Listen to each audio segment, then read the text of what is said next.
असांखे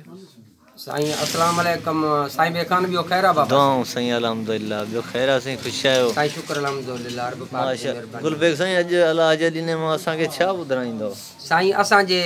असी सुगड़ माण्हू आहियूं असांजे सुगड़ाइप में जी जी उस्ताद जलाल खत्री 400 साल अॻु महबूब जे शान में हुन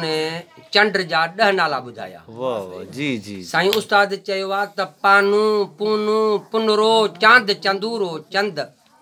कमर कीन कमाइयो जो बारी लगुस बंद नोख निशांबर निमिया जो लगुस चाह चमंद थाह थमर हेठ निमन पूरब माह मुकरंद पो केर कढाए कंध मुझे जानिब अगियो जलाल उस्ताद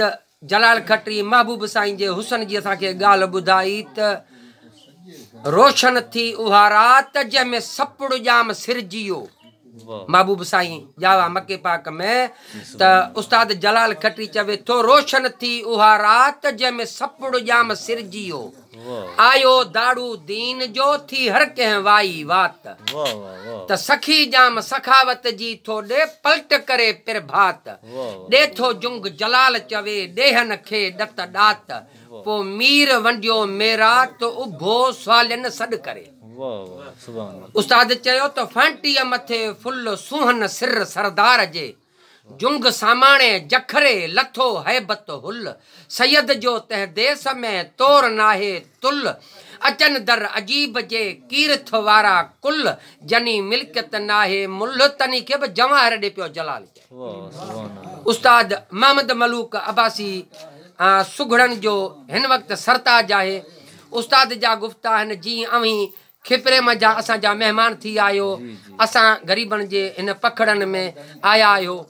तो उन लाइ उस्ताद मोहम्मद मलूक अब्बासी चयो त ओताक वञ उन्हीअ जे जेके अदा चवनई अच तंहिं महबत वारी महफ़िल में तूं साबित चइजां सच त मिलंदुई मान मलूक चवे ॻरो तारां गच बुहारी ॾे तूं ॿियाईअ खे रंग पिरिया में रच त अचई महल अब्बासी चवे तूं पतंग वांगे पच वखर कढेनि विहाजां कूड़ किनू कच पो बुछड़ी संगत खां बच मतां वरी पोइ पिशेमान थी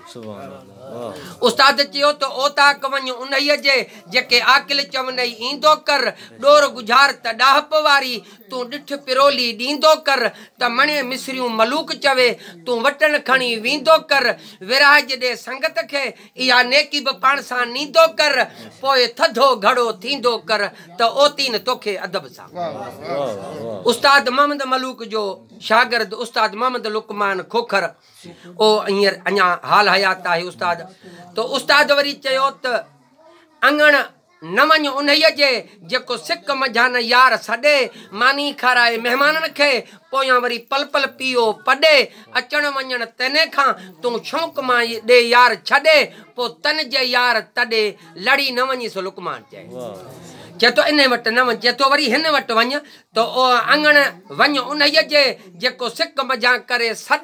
पेर भरे ते पुनल सां गिरह बि खाइजे गॾु तोणे पाणी पीआरे प्यार सां त बि कुर्क जे कॾहिं न कॾ पोइ ही सिर सां हॾ लुटाए छॾीस लुकमान वरी हमल साईं अव्हां जो लेगारी आहे असांजे पाड़े जो आहे हमल साईं जा गुफ्ता आहिनि त सजण आवे सुख थी वञन ॾुख डोलावे पर जे हू आवे सजण आवे सुख थी वञन ॾुख डोलावे पर जे हू आवे सौज फिराका दिल चा सटी से सुके थी वन सावे पर जे हू आवे हिकदम दिल पर कोल बहे कुल दर्द अलम गम जावे पर जे हू आवे हमद हमल हजार करा जो नाल गिची गल लावे पर जे हू आवे हमल साईं चयो त सोहणा सोहणी सूरत तैडी हाम अंदर विच हुरिए ओ ताईं दिल फुरिए साईं बेशक सोहणा सोहणी सूरत तैडी हाम अंदर विच हुरिए ताईं दिल फुरिए तू तार तलब तैडी तन अंदर ओ बागुण दिल विच बुरिए ताईं दिल फुरिए मुर्क मुर्क मन मोहई मैडा सुर्क सुर्क दिल ताईं ना सुरिए ताईं दिल फुरिए हमल दे नाल ओ खुशहाल रहो ओ बात रुसण दी बुरिए ताईं दिल फुरिए